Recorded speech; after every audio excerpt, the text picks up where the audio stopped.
తెలంగాణ ఉద్యమంలో మీరు ఏ ప్రధాన అంశాల మీద చైతన్యం తీసుకొచ్చేవారు?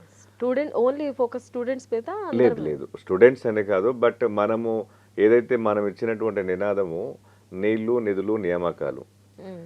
నీళ్ళు అనేటువంటివి నీళ్లు మన ప్రాంతంలో ఉన్నా గూడా ఆంధ్ర ప్రాంతానికి నీళ్లు పోయేటివి. హుహు. సో, అంటే ఏదైతే ట్యాగ్‌లైన్ తీసుకున్నారో ఆ అంశం మీద నేను మేజర్‌గా నిరుద్యోగ అంశాన్ని బాగా తీసుకున్నాను. నియామకాలు ఏదైతే ఉన్నాయో, హ్మ్. నియామకాల ఇష్యూలు అంటే నేను స్టూడెంట్ ఆర్గనైజేషన్‌లో పనిచేసినా కాబట్టి అటువైపు ఎక్కువ పోయినాను. సో, దానిలో భాగంగా మనకు బిల్లు పెట్టాలి. అప్పుడు కాంగ్రెస్ పార్టీ ఎమ్మెల్యేలందరూ కూడా రాజీనామా చేయాలి. పార్లమెంట్లో ఉన్నటువంటి ఎంపీలందరూ రాజీనామా చేయాలి. సో, మనకు తెలంగాణ బిడ్డలకు అన్యాయం జరుగుతున్నది. మన ప్రాంతం నిధులన్నీ కూడా ఆంధ్ర ప్రాంతానికి పోతా ఉన్నాయి. ఈ ప్రాంతంలో ఉన్నటువంటి నిరుద్యోగులందరూ కూడా ఇంకా నిరుద్యోగులుగానే మిగిలిపోతున్నారు. హ్మ్. సో, కంపల్సరీ వీళ్ళకి న్యాయం జరగాలన్నటువంటి ఆలోచనతోటి